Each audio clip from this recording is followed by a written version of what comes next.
Hello and welcome to episode 10. Time.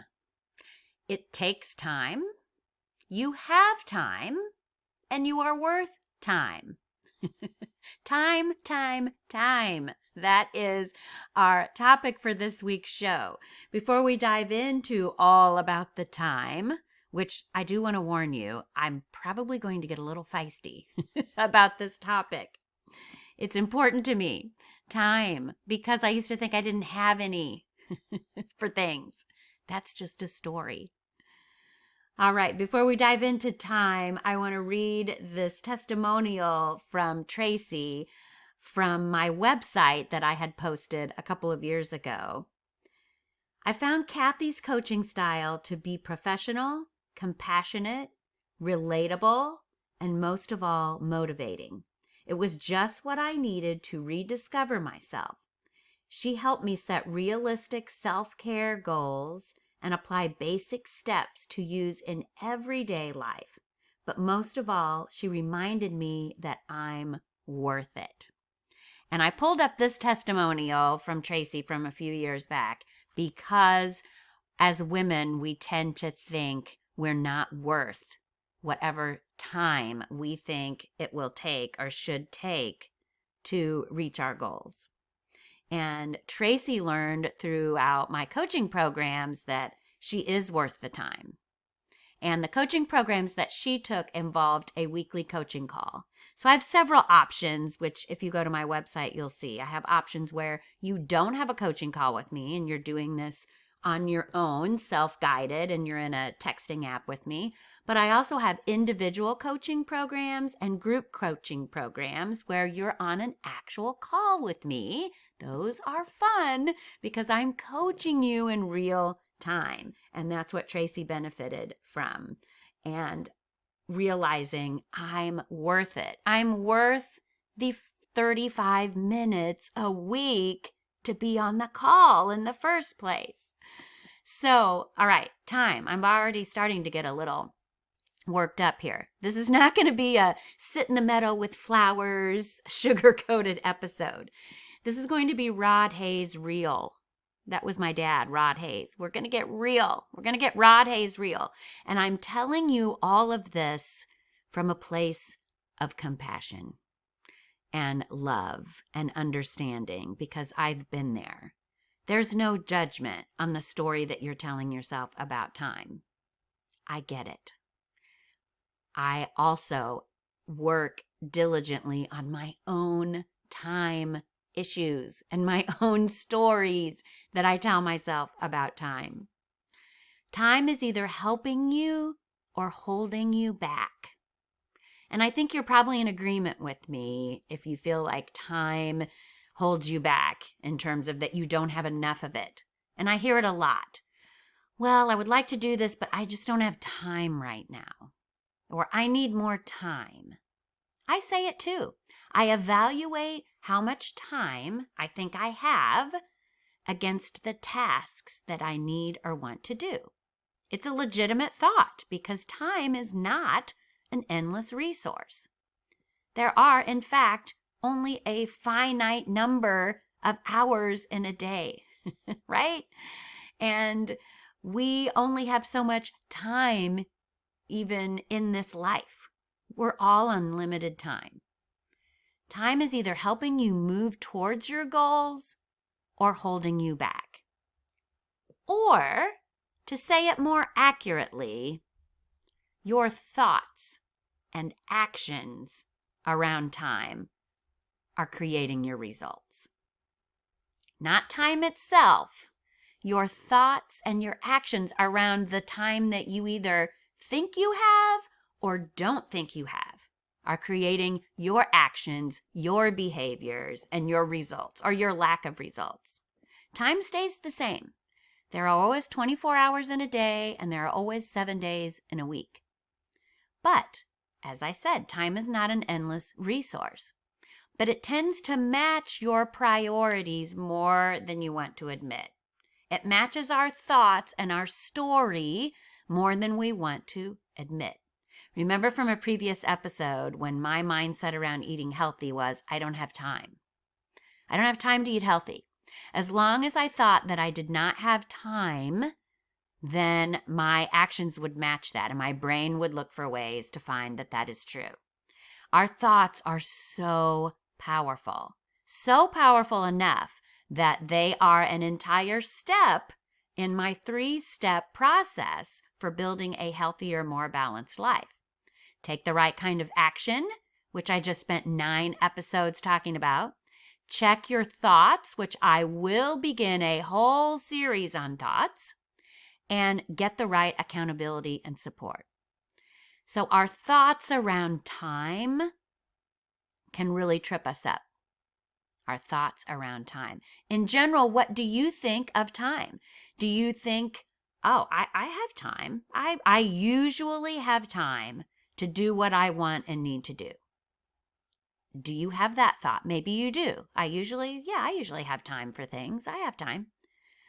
Or are you somewhere the other extreme? Like, I never have enough time. Is that your thought? Like, time is something I just don't have enough of. Like, I'm running around a hot mess with no time to get things straight. Or I have all the time in the world. Or are you somewhere in the middle, right? My mantra used to be, I don't have time. My husband used to mock me, even repeating it. If something came up or whatever, before it even came out of my mouth, he would be like, I don't have time. I don't have time for that. My dad used to tell me all the time, slow down. I'm like, no, I don't have time. You don't have time to slow down. Now, I still say I don't have time, but this is how I say it. This is why I say it. Now it's, I don't have time for that. That's what we really mean, right? When we say we don't have time. I don't have time for that, but I do have time for this. There's a difference. I don't have time for that. Like, no, I don't have time to clean my house every day. Now, if it were a priority for me to have my house cleaned every day, I would find the time to do it, right? But it's not for me, like that big of a deal. So I'll say, oh, I don't have time for that. But I do have time for this. I do have time to work on my coaching business. I do have time to record this podcast episode. Now, I have to create that time, and we'll talk about that. But there are some things I don't have time for. And whether we want to admit it or not, consciously or subconsciously, we are using the excuse, I don't have time, to really say, I don't have time to show up for myself or my own needs. There's a difference. I choose what I do with my time. I choose my thoughts around time. I try to match this with what I say my priorities are. And this can change from day to day or hour to hour. If my priority was to have a clean house all the time, I would create more time around doing that. But it's just not. So remember several episodes ago, I was talking about needing to or wanting to make sleep more of a priority. I can't remember what episode it was, but it was talking about setting specific goals. So I was wishing that I had more sleep for a while, but I wasn't really taking the time to do things that would help me create more sleep. It really wasn't a priority. I didn't really want it. I just wished it. So getting comfortable with these are what I say my priorities are is how I'm spending my time matching what I say my priorities are. Right? I evaluate my time against my priority. Is it a priority to do that? If it is, then I will make the time for it. So last week I took a day off of work to work on my business, to work on my podcast, and I had it planned out. My priorities for my day off were that I wanted to spend some time goofing off, watching a silly movie, that I wanted to spend some time cleaning, and that I wanted to spend some time working on my business. So I had some balanced priorities, which that in and of itself for me is like major improvement because I am the former all or nothing. Now, sometimes I will take the day off and my priority is I'm working on my business all day. that's fine. And my time will reflect that priority because I will spend literally 6 hours doing it.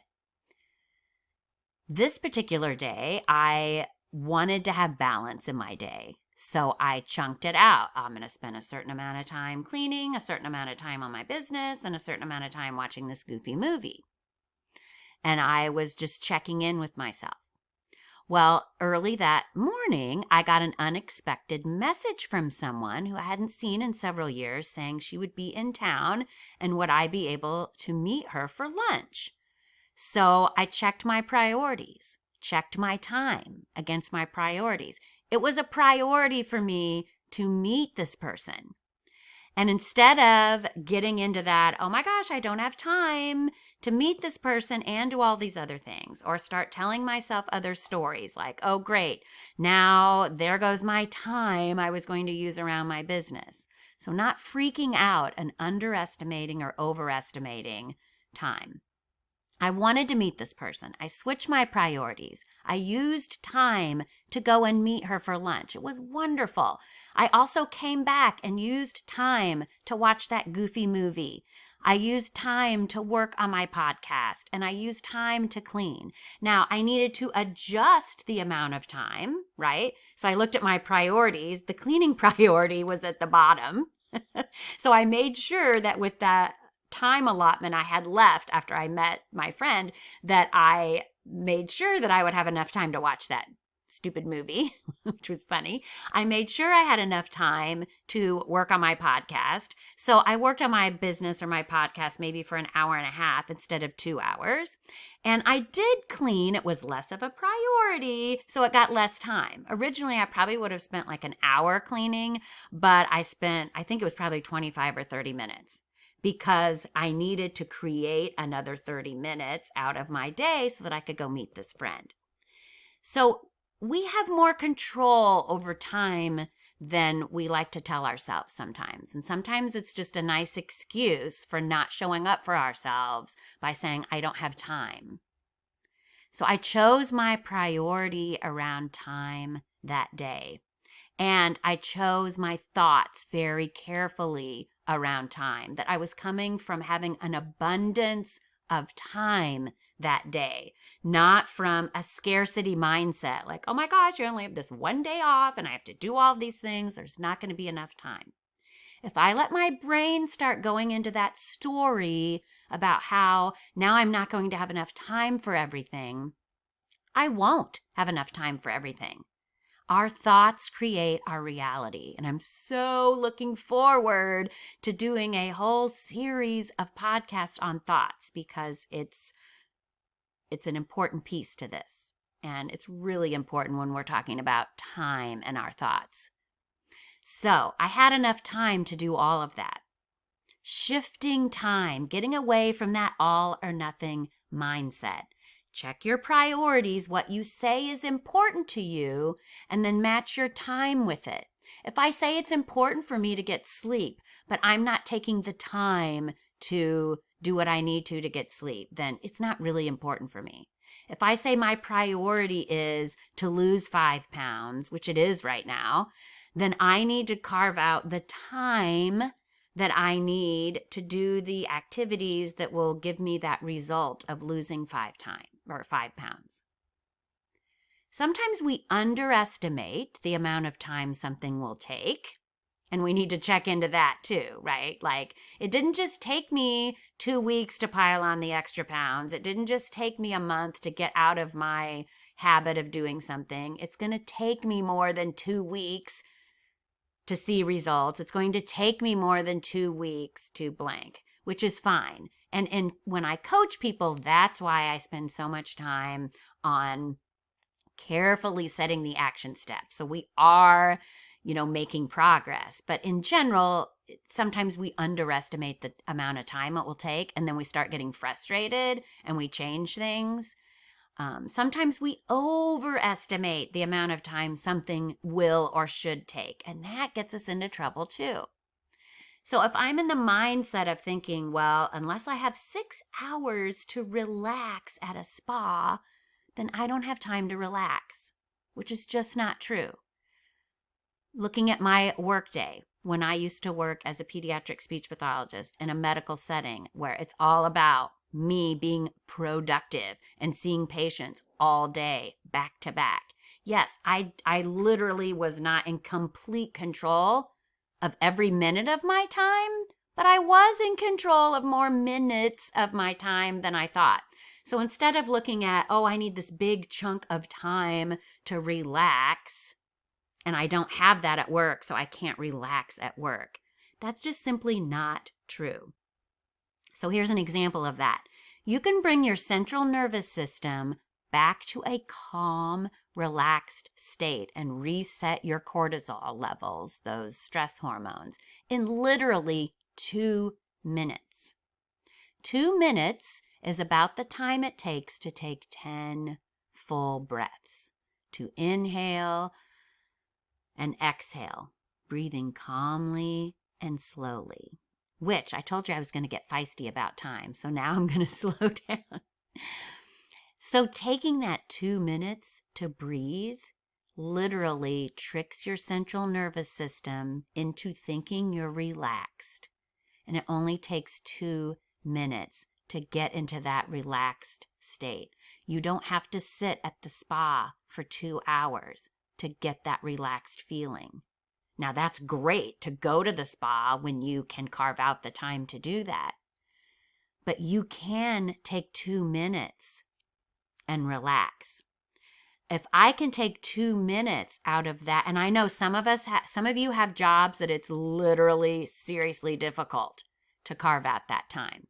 But I want to invite you to step back and get curious and look at what you're telling yourself in terms of the time, that story.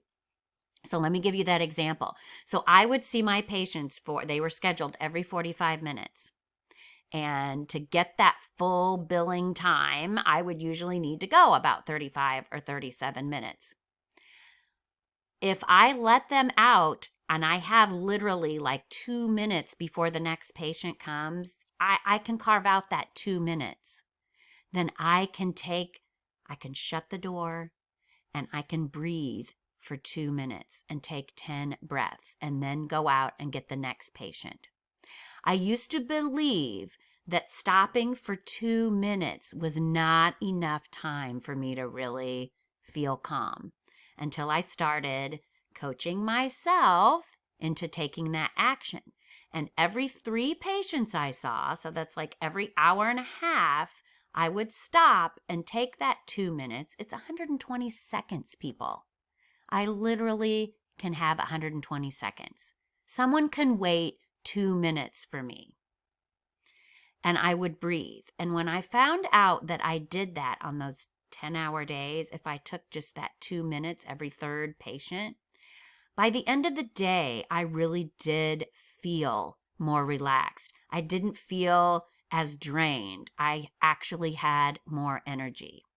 So I needed to rethink my view on time and how much time I needed to relax. And again, this comes back to coaching and the action steps. So,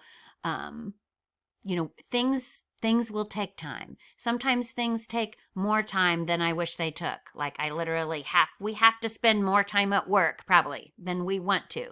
But how I spend that time at work can be flexible. I can change some of my actions at work. I can change some of my thoughts about time. I can look at, okay, I have 30 minutes for lunch. Maybe I feel like I can't stop and take 30 minutes for myself, which sidestep, that's like, oh, you can, but maybe you don't believe that right now, and that's okay. Can you take 2 minutes? So we start there. Well, I can take 2 minutes and actually do something for myself. Okay, can you take 2 minutes during your lunch one time in the next 7 days? Yes, I can. And we start to slowly realize like, oh, I can carve out this time. I do have time for myself.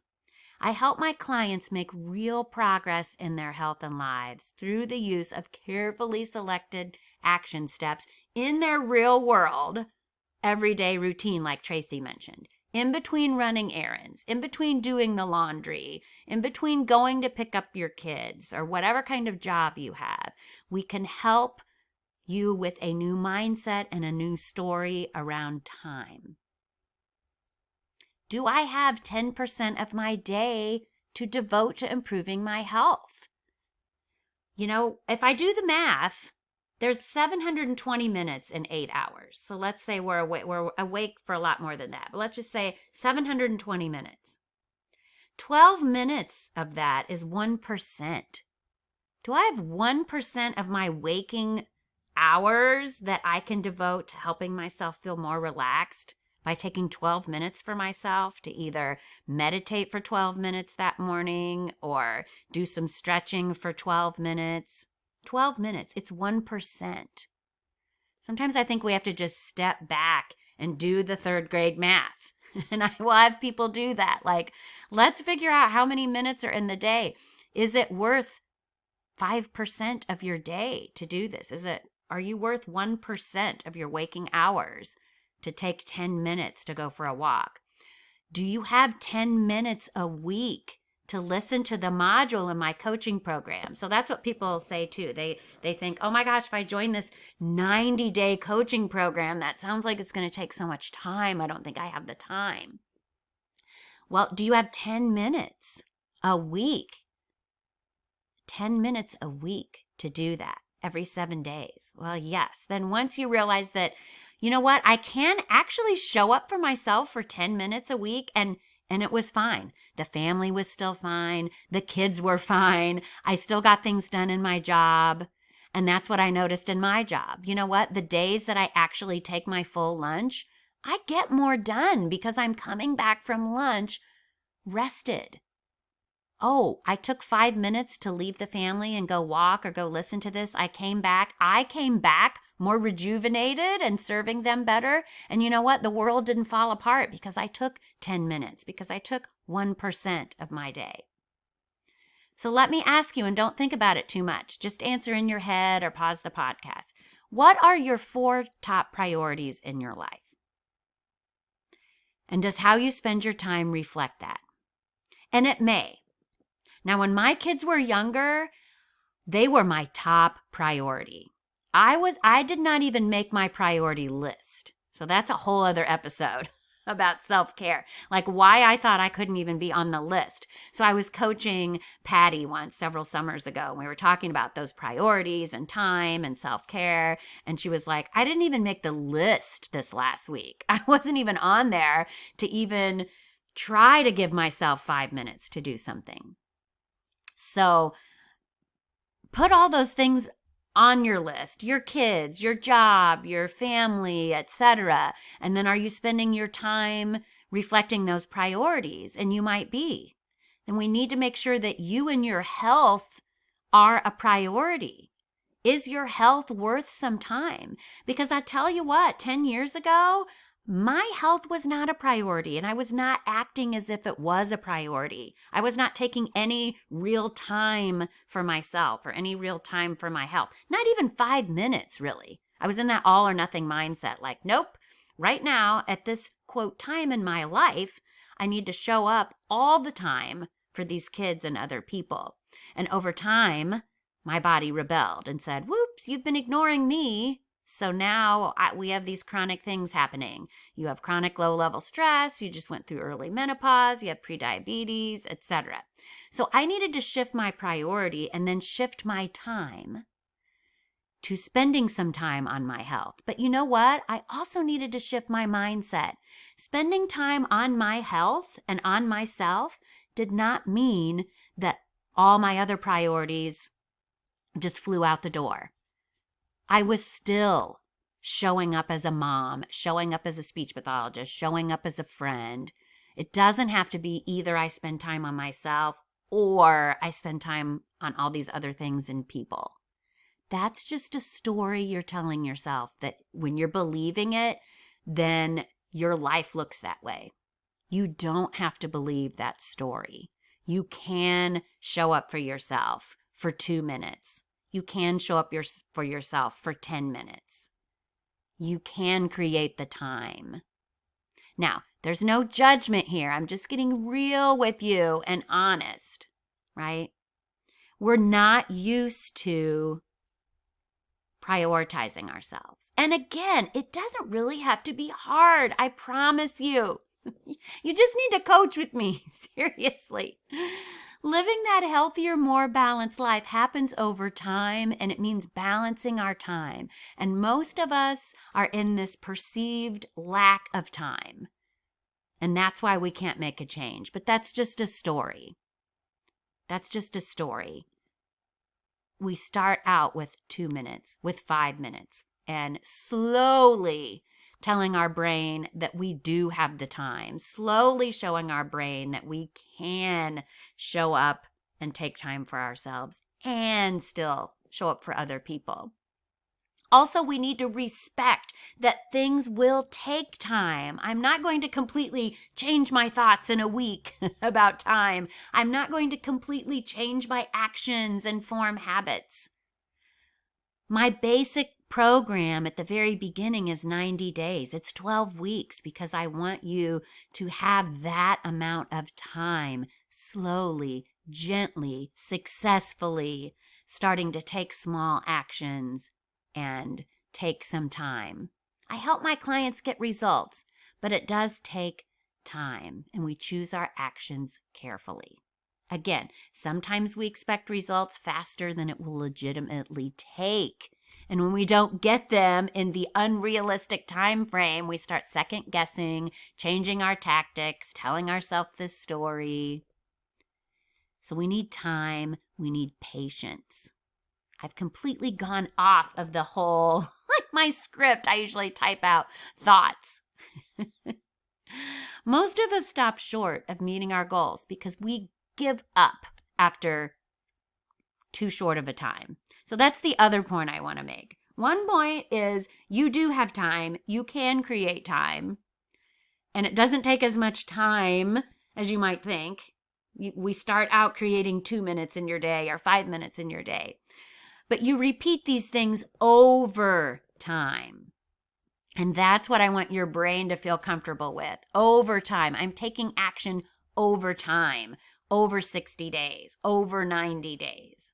Now we can see action immediately. Like I can see every 7 days that I am meeting this goal.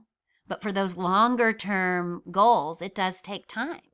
According to the internet, in terms of how long does it take to form a habit, and again, I am a habit-trained coach, so I actually am an expert on habits.